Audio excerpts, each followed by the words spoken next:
Magandang umaga, Pilipinas. Narito ang latest sa lagay po ng ating panahon. Apektado ngayon ng amihan ng extreme northern Luzon, kaya't magdudulot ito ng maulap na papawurin at mataas na tsansa ng mga pagulan ngayon sa Batanes at Cagayan Province. Kaya sa mga kababayan natin doon, huwag kong kalimutang magdala ng payong o mga pananggalang sa ulan. Sa araw na ito, saan man po ang inyong lakad. Samantala sa Metro Manila at natitirang bahagi pa ng bansa, generally improved weather naman ang mararanasang panahon. So maaliwalas naman ang ating papawurin, liban na lamang po sa mga localized at mga biglaang at bigdagli ang pagbuhos ng ulan, lalong-lalo na po sa hapon at gabi. Dahil wala po tayong ibang weather system na nakakaapekto sa bansa, liban po dito sa northeast monsoon at mga localized thunderstorms. Pero meron nga ho tayong bagyo na minomonitor sa labas ng ating area of responsibility. Huling nakita po ito sa layong 1,525 kilometers silangan huyan ng northeastern Mindanao.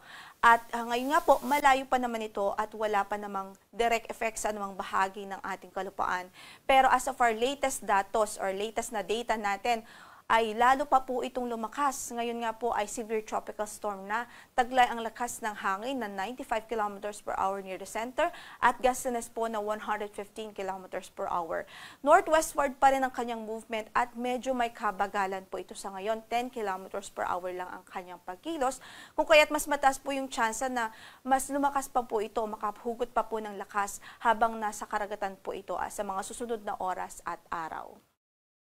Based na rin nga po sa track na ipinalabas po ng Pag-asa ngayong 5 a.m. na Tropical Cyclone Advisory, makikita nga po natin na generally northwestward ang kanyang magiging movement sa mga susunod na oras at araw at pwede pong pumasok ito sa ating area of responsibility by Friday midnight, mamaya hong midnight o kaya naman ay bukas ng umaga o Saturday morning.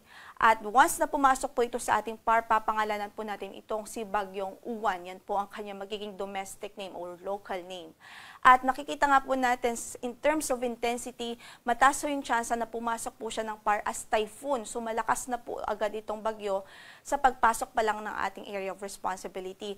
At habang nasa Philippine Sea siya sa mga susunod na araw at oras, ay mataas din yung tsansa na further o lalo pa po itong lumakas at pwede pong maging isang super typhoon habang nasa Philippine Sea siya bago pa man maglandfall sa atin. So in terms of landfall point po, nananatiling mataas ang banta dito po sa northern at central Luzon dahil dyan po nakikita kung saan ay pwede pong maglandfall itong si Bagyong Uwan o magiging Bagyong si Uwan. Pero kailangan po nating alalahanin na as long as nakapaloob po ang inyong lugar sa tinatawag po nating probability cone, ay ibig sabihin posible pa rin hong dumaan sa inyo ang sentro mismo ng magiging Bagyong si Uwan. At bukod dyan, kailangan din po nating alalahanin na hindi po tayo pwede na mag-focus lamang sa landfall point dahil kung makikita nga po natin, napakalawak ng diametro nitong bagyo. Yung kanyang radius nag-extend po up to 400 kilometers from the center. So kung ipoproject po natin ito habang lumalapit sa ating landmass, halos buong Luzon at malaking bahagi ng Visayas ang apektado nitong bagyo. So expect po natin, meron tayong itataas na mga signal sa halos buong Luzon at malaking bahagi ng Visayas sa mga susunod na araw. At magtataas po tayo ng signal as early as mamaya o kaya naman ay bukas ng umaga sa eastern section ho ng Luzon at eastern section ng Visayas. Kaya't patuloy tayong mag-antabay sa magiging updates ng Pag-asa, matinding paghahanda ang ating iminumungkahi sa ating mga kababayan, lalong-lalo na sa magiging maapektuhan ng mga lugar. Samantala, para sa pagtaya nga po ng ating panahon, magiging maulap pa rin ang papawurin at may tsansa ng mga pag-ulan dito sa Batanes at Cagayan Province dahil po sa epekto ng amihan, habang sa Metro Manila at natitirang bahagi ng Luzon ay mga localized thunderstorms lamang ang pwede pong maranasan. So para sa pagtaya ng ating temperatura, sa Metro Manila 23 hanggang sa 32 degrees Celsius, sa Tuguegarao ay 24 hanggang sa 29 degrees Celsius, sa Legazpi ay 25 to 32 degrees Celsius, sa Tagaytay naman ay 23 hanggang sa 30 degrees Celsius at sa Baguio ay 18 to 25 degrees Celsius. Samantala, pagdating naman ho sa Visayas, Palawan at Kabisayaan, asahan pa rin natin ang generally improved weather naman ho. May mga isolated lang na mga pag-ulan, posibleng mga panandali ang buhos, especially po sa hapon at gabi. Sa pagtayo ng ating temperatura sa Cebu, 24 to 31 degrees Celsius, 26 to 32 degrees Celsius naman sa Iloilo, 26 to 32 sa Tacloban, 25 to 32 sa Puerto Princesa, 25 to 32 sa Kalayaan Islands, sa Cagayan de Oro ay 25 to 31 degrees Celsius, sa Davao ay 25 to 33 degrees Celsius, habang sa Zamboanga ay 24 to 33 degrees Celsius.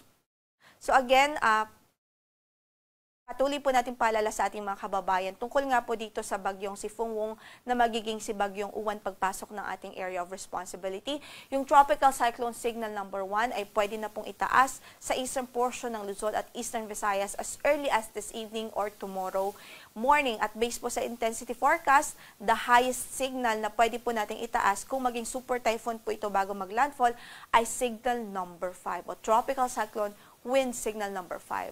Ang onset naman o ang umpisa ng mga heavy rains ay posible po Sunday early morning dito po sa Visayas, Eastern Visayas particular, at maging sa Bicol region, posible na pong maranasan ang mga pag-ulan na dulot nga po ng bagyong ito.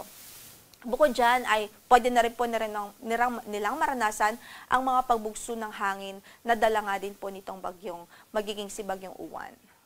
So potentially life-threatening stormy conditions pa rin ang ating nakikita at posibleng ma-experience dito sa Northern Luzon at portions ng Central Luzon by Monday, huyan early morning ng Monday and Tuesday hanggang Tuesday. So matinding pag-iingat at paghahanda po ang ating advice sa ating mga kababayan sa malaking bahagi ng Luzon at maging ilang bahagi ng Visayas. Sa kasalukuyan, in-effect pa rin ang ating weather advisory. Ibig sabihin, sa Sunday o third day from now, sa paglapit po nitong bagyo, maaari na pong maka-experience ng 100 to 200 millimeters of rainfall ang Isabela, Quirino, maging sa Aurora, Rizal, Camarines Norte, Camarines Sur at Catanduanes, maging ang Quezon Province. So mostly the eastern section of Luzon, pwede pong maka-experience ng matitinding pag-ulan as early as Sunday morning o halos buong maghapon ng Sunday. Dala po at epekto po mismo nitong bagyo. So sa mga kababayan natin dyan, maging handa po sa mga posibilidad ng pagbaha o widespread na pagbaha at maging mga landslides o pag-uho ng lupa, especially sa mga bulubuntuking lugar. Samantala, 50 to 100 millimeters of rainfall naman sa Apayao, Cagayan, Kalinga, sa Mountain Province, Ifugao, Nueva Vizcaya, Nueva Ecija, Bulacan, maging sa Rizal, Northern Samar, Samar at Eastern Samar, maging sa Masbate Province at Sorsogon Province. Dulot din ng bagyong ito na papasok po sa ating area of responsibility. So again, maghanda po tayo at maging vigilant po tayo sa mga posibilidad na hazard na dala po nitong malakas na bagyo. Sa ngayon ay wala po tayong gale warning na nakataas sa mga bahagi ng ating mga baybaying dagat. Moderate to rough naman o katamtaman hanggang sa maalon ng kondisyon na karagatan na inaasahan sa northern and eastern sections ng Luzon at sa eastern section ng Visayas. Ang sunrise natin for today is 5:54 in the morning at lulubog ang araw mamaya sa ganap na alas 5:26 ng gabi. Ito po si Lori de la Cruz Galicia. Magandang umaga po.